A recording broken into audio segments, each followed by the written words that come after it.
The broadcast is now starting. All attendees are in listen-only mode. Hello, everybody, and welcome to the GALA webinar series. My name is Manuela Noske, and I'm the Communications Manager at GALA. GALA is a global nonprofit trade association that enables communication and business across languages and cultures. We are headquartered in Seattle, Washington, in the United States.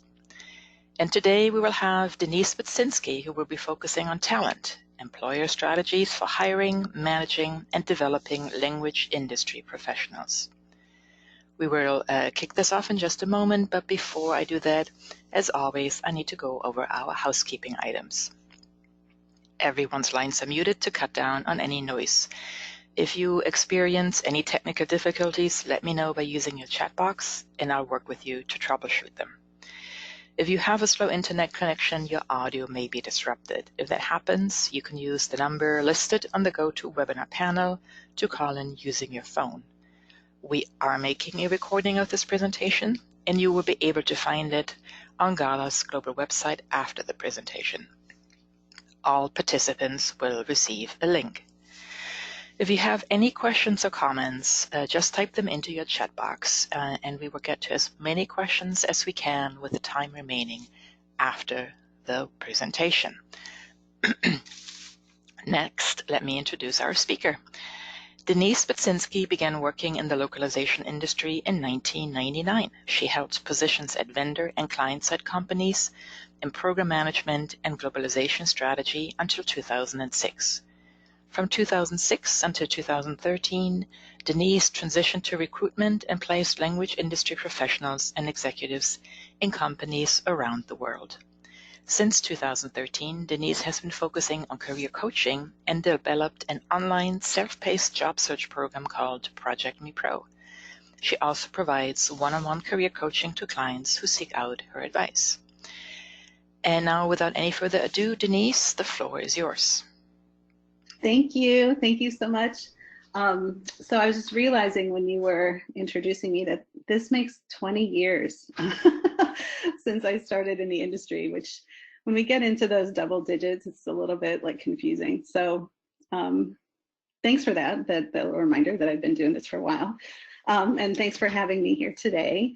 So I'm really glad to be able to present this webinar.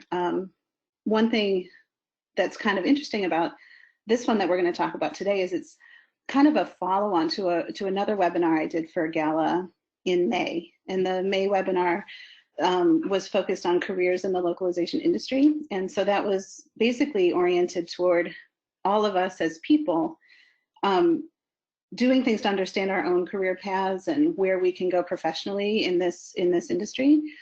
We've flipped the conversation around talent to focus on employer points of view. Employer strategies is kind of how I termed it, because when we talk about talent, it comes from both sides. So it's an ongoing kind of conversation where we talk about the individual, and then we switch and we talk about the companies who are actually hiring people. So my job today, in the way that I see it, is to introduce this topic area and kind of spark discussion. I know it's kind of awkward because it's just me talking this way, but I'm hopeful that you will feel very comfortable to join in and make this a dynamic kind of exchange, because it's not really about me trying to feed you information so much as it is trying to get to topics around the area of people and what will be interesting to you. So my goal is to talk for about 30 to 40 minutes, do my presentation, and then hopefully you'll have some questions and we can get into it a little bit. So you might be asking, like, why bother? Why bother talking about this concept of talent? One thing that I know in this industry is that people tend to be really focused on their business. It's a very technical, complicated business. There's a lot of interesting new innovations in machine translation, for example, or workflow, or how to get things done. But sometimes the topic area of talent is sort of general and maybe pushed aside a little bit.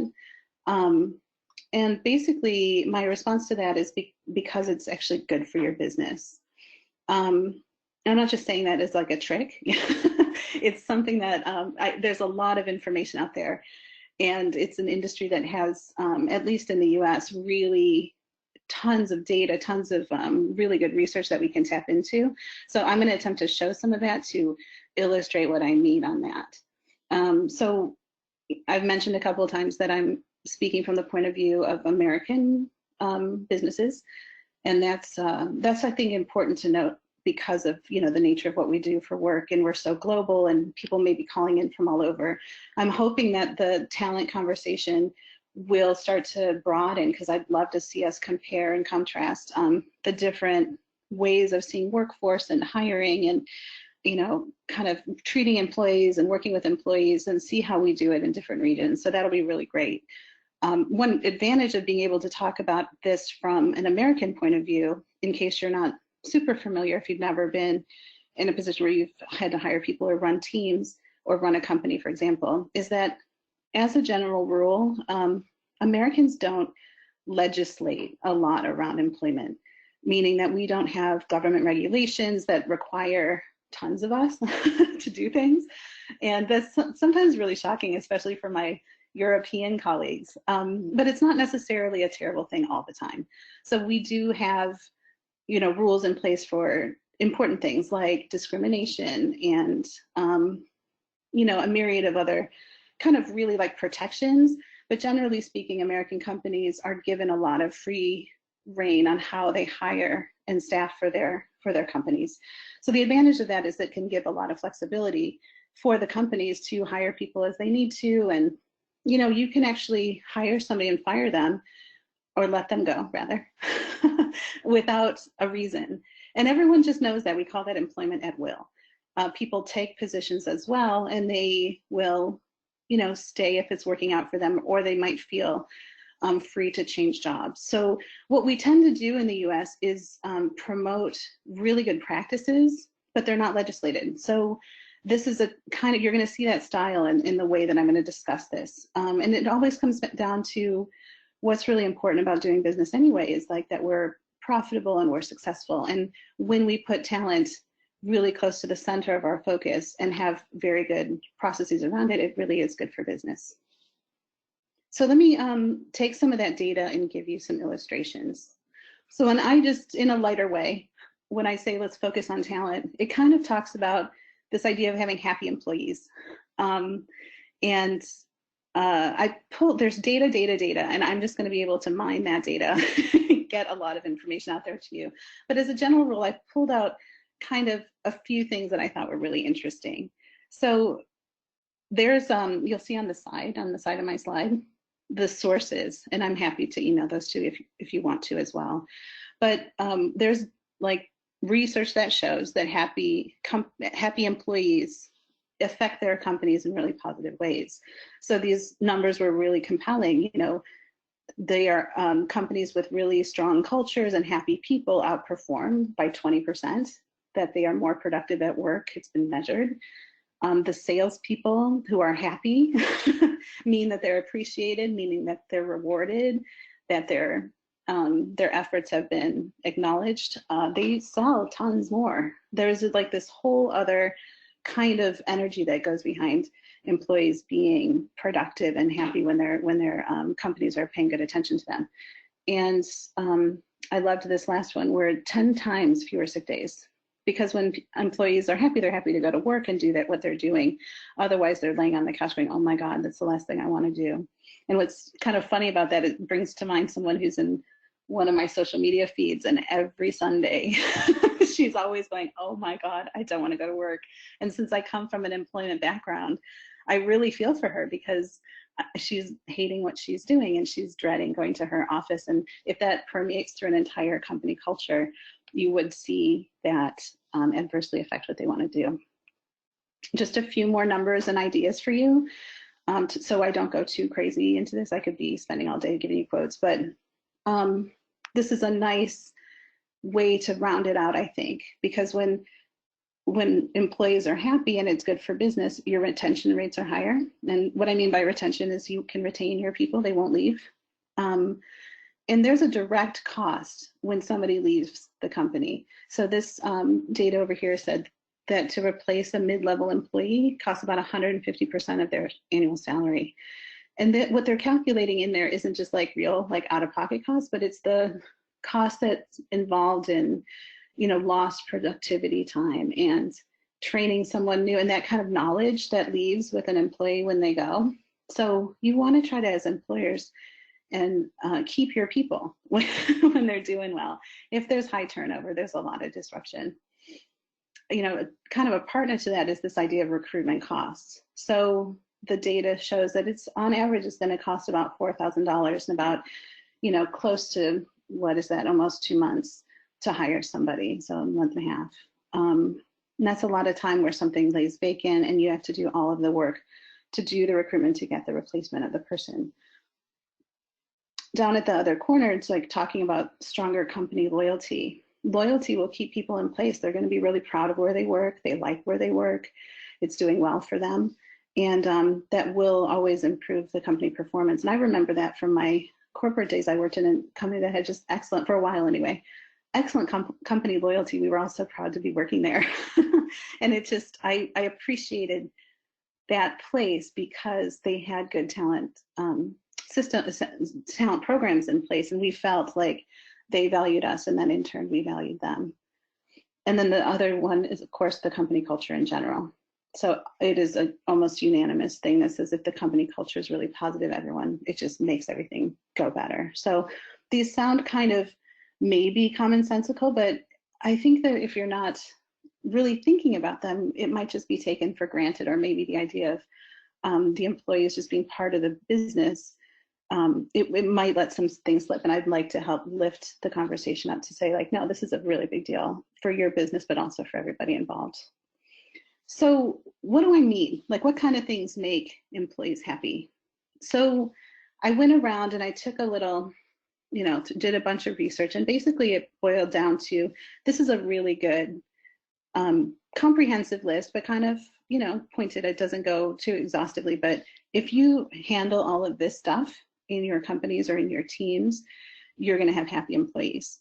So starting, and it's in no particular order, but kind of, one of the first things that came up very powerfully everywhere was the concept of job security. When people feel like they're safe and they can just put their head down, get to work, do their things, and they're not always worried and looking over their shoulder about potentially being laid off, it is just, it makes a huge world of difference. And I think that's a really relevant point for this industry and the tech industry on the whole. I wrote an article a few months back for Multilingual Magazine, and one thing I talked about was this kind of general idea or general feeling that job security was sort of a little bit more fleeting than it used to be back in the day. And it was actually before my day even, because I really entered the workforce in a professional way around the time when technology was just booming. It was just coming into being. And before that, there was this kind of really strong sense of stability, and you could stay in your job and you could retire at your companies. Once the tech boom came, that became a lot more dynamic, a lot more fluid, and where there's some advantages to that for sure. What did suffer though is this concept of security. So I feel like putting that one first, especially in our context, is really important.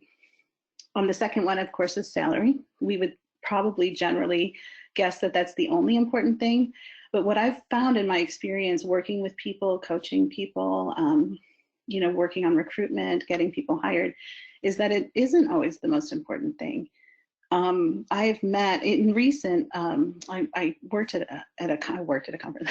I attended a conference here in Boston back in the summer, and it was for digital companies. It was a tech-oriented conference for women, and my role there was to present about career coaching and meet with people one-on-one in little like speed sessions.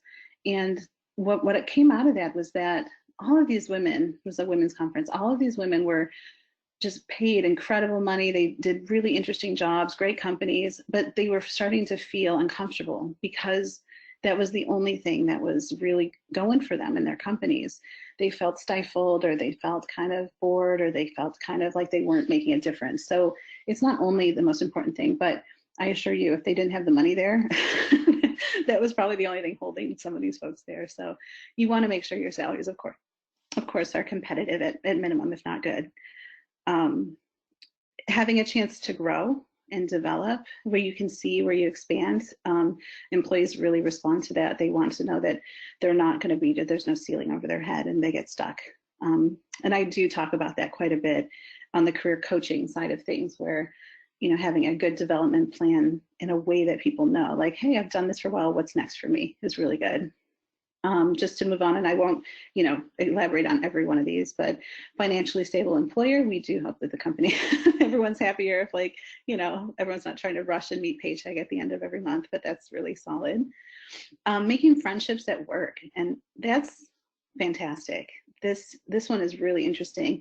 So in this particular industry, we do tend to have a lot of introverted people, you know, people who work, you know, even translators can be very, they work kind of solo. They might be, you know, very focused. People who work in tech and are developers can be kind of introverted.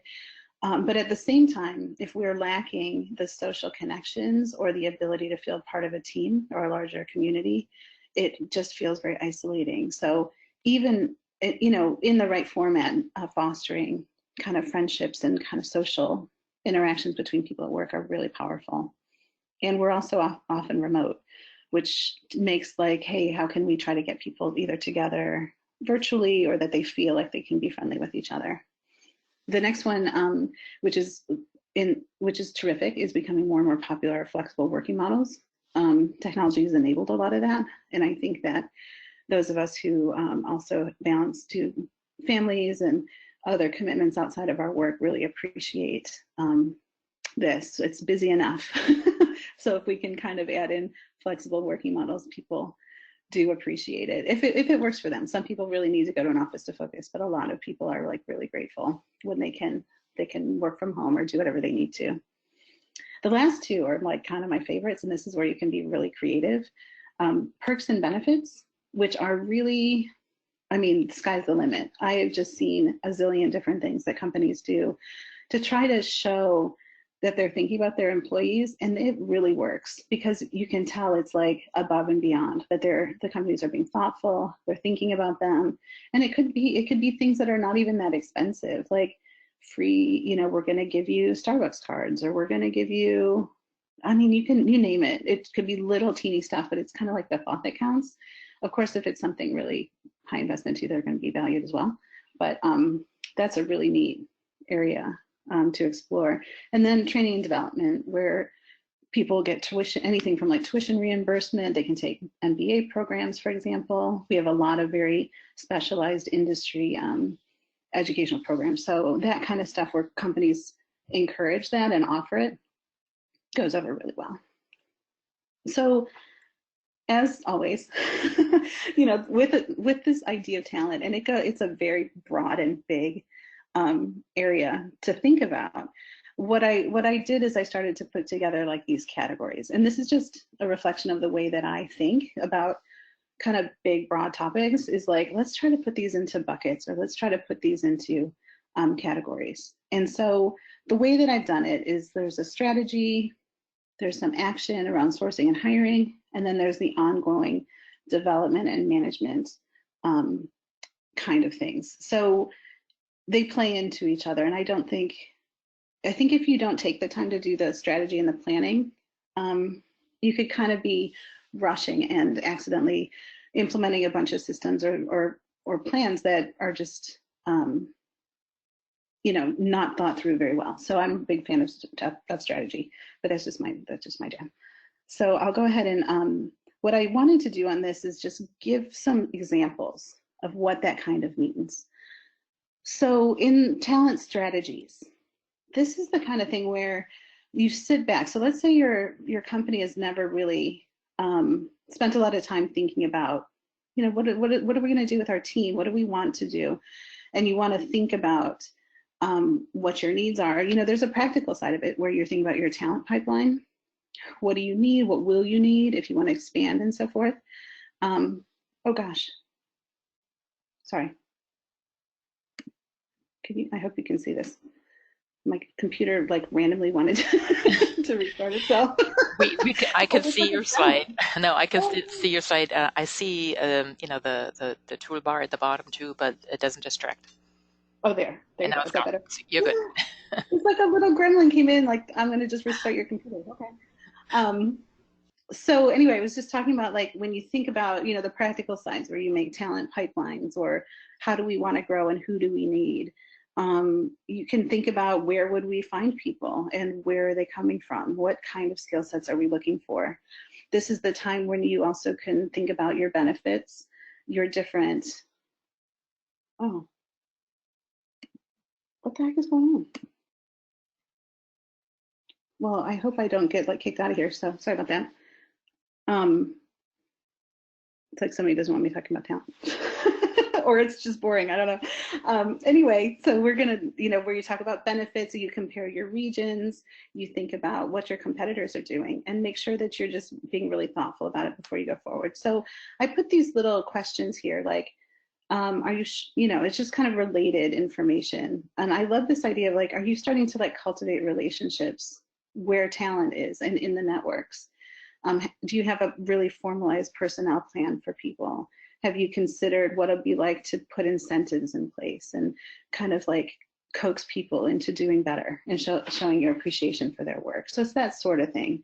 So once you get that together, another big part of this is around recruitment. So recruitment, hopefully, when you're growing, and everyone needs to have recruitment in place at some point or another, but it's an interesting topic because I worked as a recruiter in the industry, and one thing that was tricky for us is that I worked with a lot of companies and departments that were a little bit unsure about what they needed and unsure about how much to pay people, unsure about where to find them. And that's good because a recruiter can help with that kind of thing.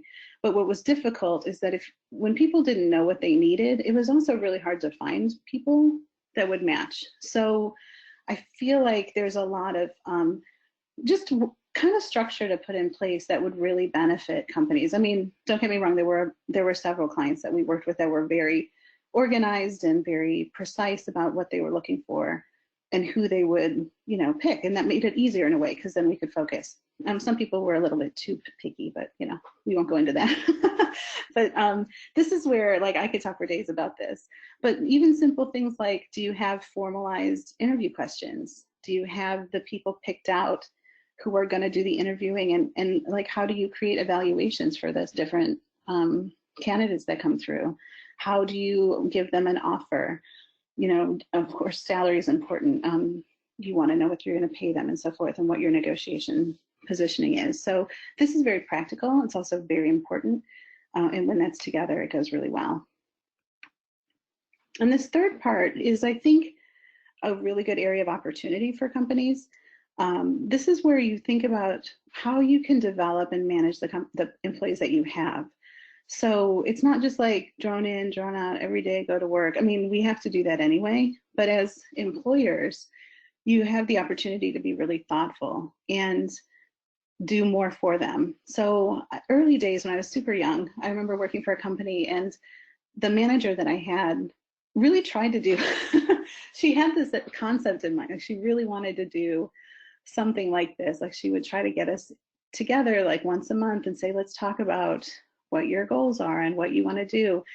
And I remember being a little confused, and it was mostly because I was young. I didn't even really know how to work in a professional company then yet. I was still feeling my way around, but she was trying, she had the right spirit in mind.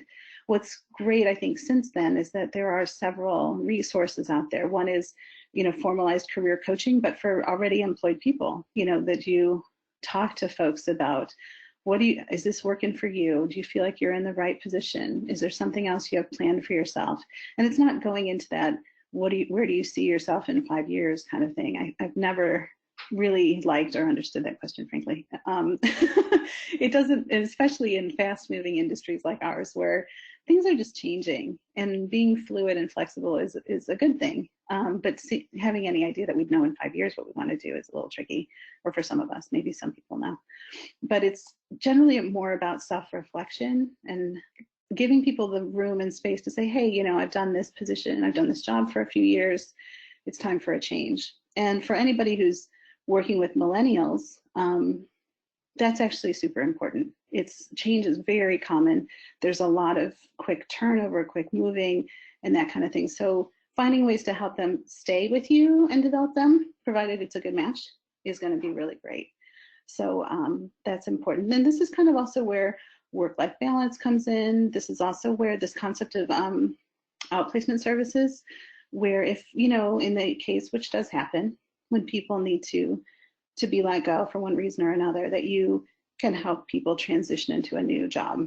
So that's, it can be done in a very thoughtful kind of way, I think. And I think that even fosters a good feeling, even when employees and employers have to part ways. So to give a little kind of focus area on the language industry, I wanted to just start to introduce things. I mean, I was going to be really exhaustive, but I know that I don't have a whole lot of time with you guys. But I did want to make a mention and just kind of have a slide in here that's dedicated to, really highlighting some areas where GALA is trying to address some of this. So there's a job board, and they also have an area for groups, which is like a discussion board. There's also a directory with training and education. So it's kind of taking a circle around a lot of things in the industry. I also wanted to just put a little mention of Women in Localization, if you're not familiar. It's a really good networking group. They've just done a terrific job in engaging the women in the industry and trying to get people together. These Loc lunches are fun. If you've never gone, it's just kind of pop out of your office and go meet with a bunch of people and chat. Multilingual, of course, too, is a really neat magazine. It has tons of resources and things. You can kind of see what other people are up to. But over here on the left with the little bubbles is where I give some, just a starter to-do list if you want. This one, talks about finding industry talent or figuring out what benefits are out there, participating in the events, but with a talent kind of focus too. You're going there to learn about what your competitors are doing or your contemporaries and learn from each other, which is amazing. But we can also start to think about what's going on with people, and you might meet some people you want to know and build your network with talent in mind. One thing, this one right in the middle about weighing the pros and cons of having gig jobs or contractors versus full-time employees. Considering that for yourself, I mean, it's very common that people take contract positions and hire contractors, but investing in full-time employees can foster that kind of deeper relationship. And if you're in a position to do that as a company, there are a lot of benefits to doing that. It's not just kind of a short-term, cost thing. I think that it's been a really unfortunate trend to see cost-cutting measures and, times of fluctuation. And one of the first things companies do is lay people off. And, that's really disruptive. It's a terrible trend. But there's nothing we can do about it, on a very wide scale, but we can think about it for our own companies and try to do other things, because people will appreciate if they're valued. It's not just like something disposable. And on and on it goes. So feel free to take a closer look at this. And I did want to mention, I think working with GALA, which has been great, we have come up with this idea to do a workshop or a part of the event. We'll continue this conversation. It may change, but that's kind of the plan right now. And our idea is to do a focused workshop where we talk specifically about sourcing and hiring. So I'm very honored to be invited to participate and help with that, or make that, I guess I'll be talking. We'll see how it comes together. But if you do happen to find yourself in San Diego in March, would love to meet you in person and talk about this in more depth. But this will be a very practical, tools and process oriented workshop with takeaways. And I recruited for so long, I've got lots of war stories. So hopefully you will benefit from them. And that's my presentation. So if you're open to having a conversation, we'd welcome some questions. Yeah, we sure do. So thank you, Denise. And the floor is open for questions. But let me start with this one here. What prompted you to take on this topic and speak about this after a career in recruitment? Yeah, so I like that question. I think I kind of mentioned it a little bit earlier. What was interesting about going from I was a localization manager, and I was a project manager for a while, and then I had this interesting job as a strategist. So I kind of did a lot of high level planning around the technology we used in the company I worked for. And then I transitioned and became a recruiter, which is a whole different thing. I had no idea what I was doing, and I learned along the way. And what was interesting about that is that, I would meet with companies, and it was all around localization. They wanted very specific talent, which I understood, which was great. And then I was able to work with other recruiters, bring people to work with me and so forth. And what would happen is we would engage in, relationships with companies who needed people, but they weren't always really sure what they needed. And they would not have a job description, and they weren't quite sure about how to pay people, and I don't know how to do this, and what do you think I need? And I thought, that's really we're happy to be, I would be trying to be advising them, but it made it very difficult to help them and find them really what they needed for their business. So as I suffered, and sometimes it would work and sometimes it didn't, but the less prepared our clients were to hire really well and pay a lot of focused attention to it and be very thoughtful about it, we weren't successful. We wouldn't really find the right people. They missed out.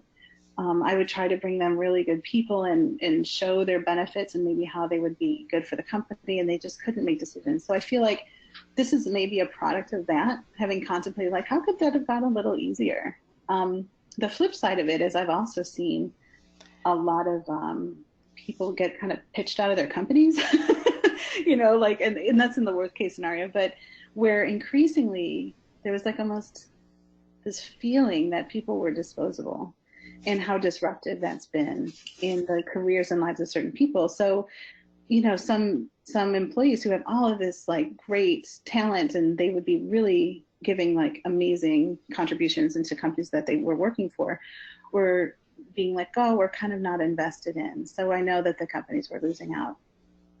So hopefully this will inspire a little bit of change in a positive way. Thank you. Thanks for that. We have a few more questions, but before that, we have one announcement that I will share from one of our participants, pointing out to everybody that Adobe is hiring. They have a position open in San Jose for a senior globalization engineer. I'd be happy to pass that on to anybody who's interested. One of our participants wants to know, in your experience, are there any patterns to what makes people leave a company? Especially, project managers. It seems this person says that the factors that attract people to a job or a company are often very different from those that then actually drive them away. I might. Why do people leave, especially project managers? In your experience, what have you seen? Yeah, that's a bit broad, but I can give you some examples just off the top of my head of what I would see when people would leave. Let me go back to that slide where, that slide where I was with the people across it. So when these things kind of aren't in place, it'll wear on people. I've seen people leave because the culture is mean. I've seen people leave because they have too much work and sort of like not balanced. I've seen people definitely leave because of money. I mean, money is tricky. And that is an ongoing problem in this industry in general because it's so cost conscious. But that will make people leave if they feel like they're really doing tons and tons of work and not getting paid for it.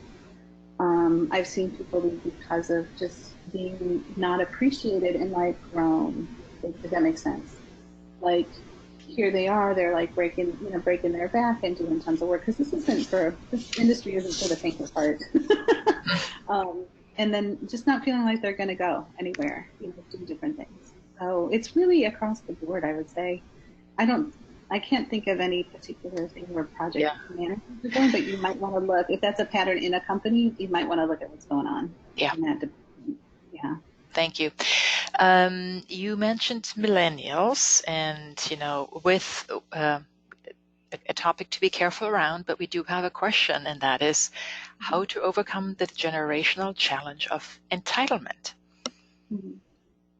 Are you familiar with that phenomenon from an employer side? How do you deal with that?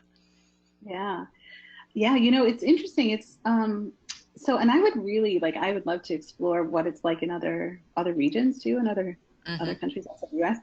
Um, the best advice I would offer first is try to understand, if you're not a millennial and you are hiring and working with or managing millennials, is to do like we do in localization, where you try to understand the other culture. You could think about that group of people as it's just a different culture.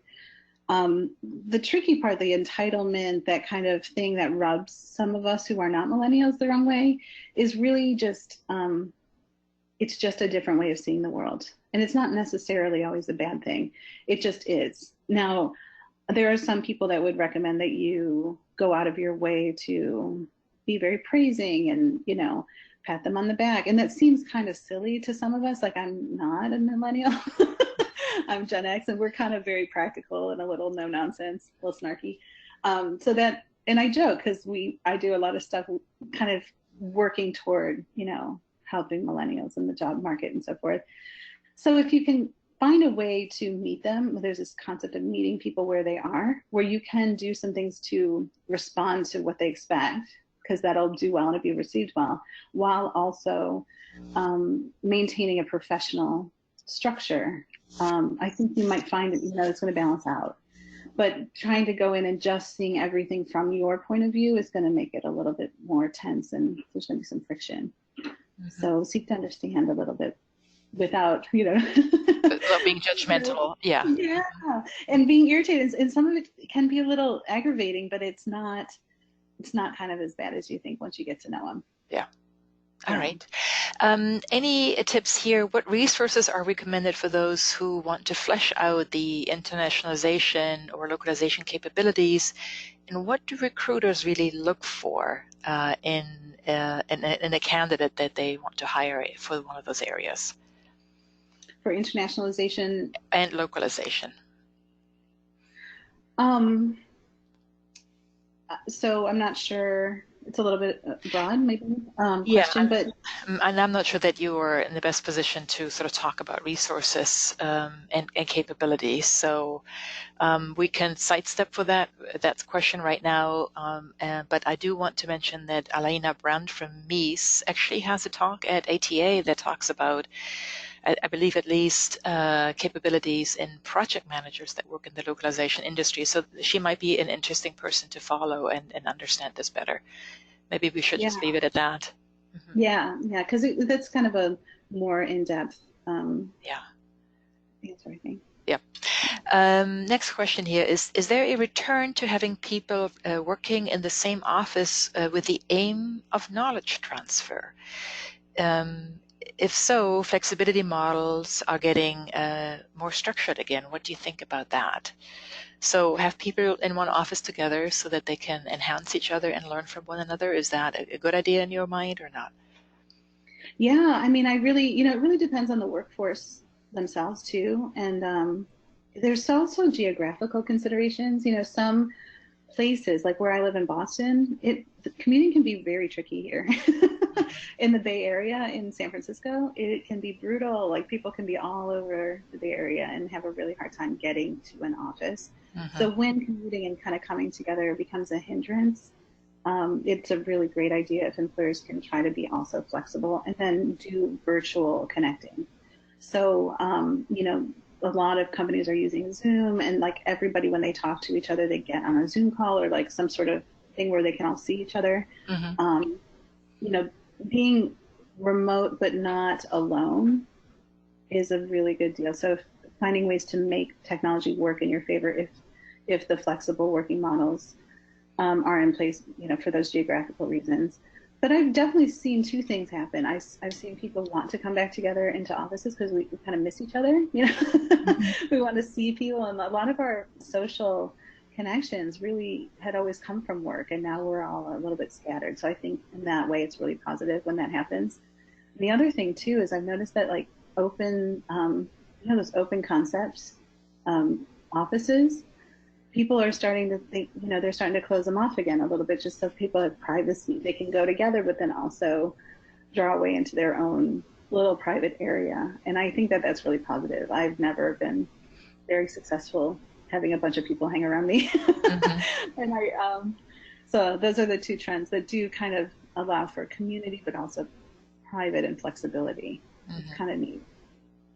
Yeah. Employee happiness. We have two questions here. They go, I think, in the same direction. And that is, you mentioned as important, it's actually right on the slide, as important parts to employee happiness, the chance to grow, but also there being learning opportunities for them. But what about, employees who have these opportunities and who yet stall, who never take advantage of those opportunities, Yeah, in that case, it does, you can put all this stuff out there. It's like the lead to the horse to water idea, like you can put things out there, but if people aren't coming in to take advantage of them, it's such a shame. So in that kind of case, what I would recommend is trying to do formalized, not, it doesn't have to be like a strict thing, but really formalized career coaching for employed people. So engaging them in conversation about themselves. And they, it's such a personal process that they're having the resources there to say, hey, let's have a conversation about what's going on with you. How do you like your job? Is this going well? Where do you see yourself going? And what can we do? And getting to know them. And if you find that the employees, some of them are like, I have no idea, and they're just sort of stuck. And that does happen. It's very common. I've noticed as I've been doing more and more career coaching that this idea of being self-reflective, which is a personal process, yeah. It doesn't come naturally to everybody. And at first I was like, everybody's got to do this, I'm sure. Because for me personally, that's something I've always done. I'm always like, what am I about? And what do I want to do? Blah, blah, blah. And I think about it constantly. And then I work with other people on it. What are you into? I don't know. Because that lost feeling can be very uncomfortable. But what's great, so this is great, is that there are just a ton of neat resources, and I'd be happy to share some of those if that's a topic area you wanted to explore, because it gives people like the space to think about it, and then work can become more interesting. You know? All you can do is offer the opportunity, right? Growth is up to everybody personally. Yeah, it's like exercising. You can have the gym in the office. If you don't go to the gym, what are you going to do? Like make somebody go to the gym? Yeah, exactly. Like you still have to go sweat, Yes. And we have, as I mentioned, there's another question that's very similar. Happiness brings comfort, but comfort is the enemy of growth. How do you create a balance?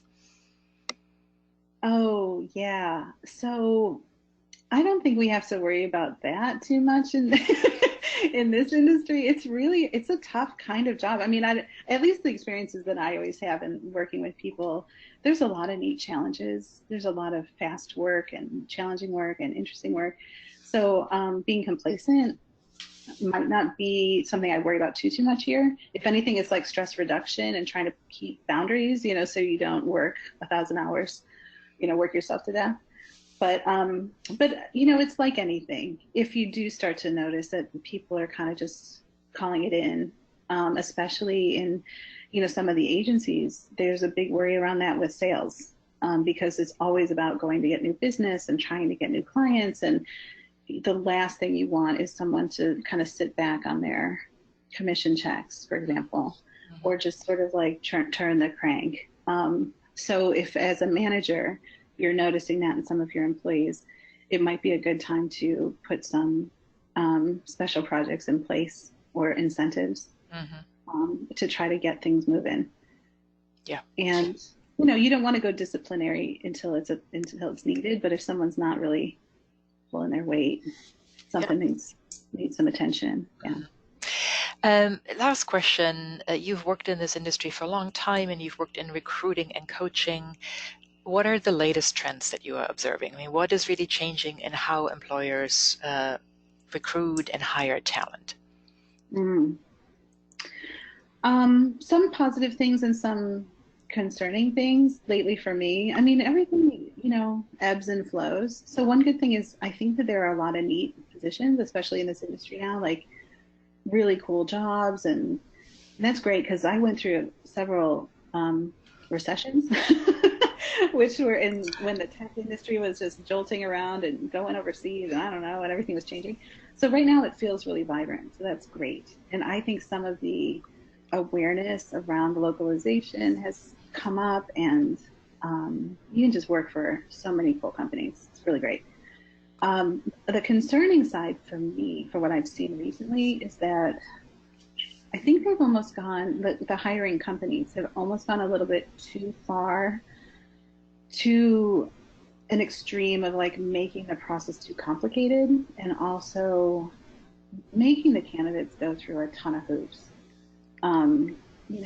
Do presentations for me and do this translation for me and do all this stuff, and just putting people through a lot of stress, because the job searching process is really stressful for people because they're trying to keep their head on and they're trying to meet with companies and show their best selves and show what they can do. And when the employers make it infinitely more complicated, it's just a really uncomfortable kind of experience all around. So I would recommend trying to make it like focus and go as quickly as possible to not draw it out and then also make people just exhausted.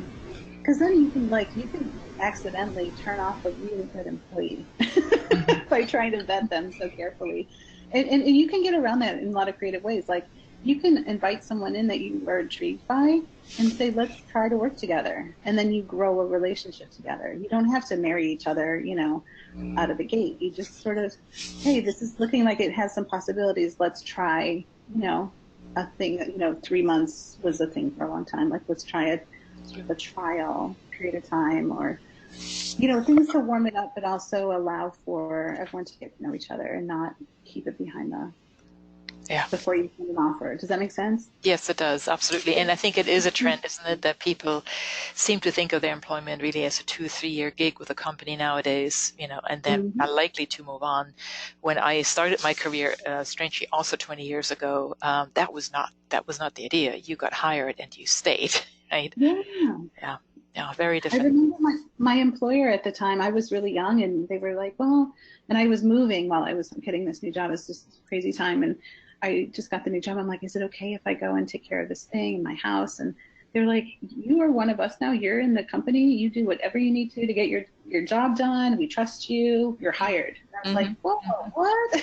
Yeah, that's great. and that was trust. And that was one of those things about you being flexible, and we trust you and we respect you. That was huge for me. And I've always really practiced that way. So when I would meet other employers that were very strict on people or kind of disrespectful, I thought, wow, you're not going to keep your people that long, and what a shame for everybody. You know? No, I second that. I think that degree of confidence and trust in you is very important for everybody. So absolutely. Yeah. All right, that is all the questions that we had from our audience. Denise, big thank you for educating us today and laying out what the job hiring looks like from the hiring side this time around. And another thank you to all of you in the audience for joining us and for asking those great questions. We would really appreciate it if you could take just a moment to give us your feedback on today's session using the post-event survey. It's short, but it really helps us to get your feedback so we can refine our webinar program. And with that, I wish you a good day or a good night, depending on where you are, and I look forward to seeing you at another GALA webinar soon. Bye-bye.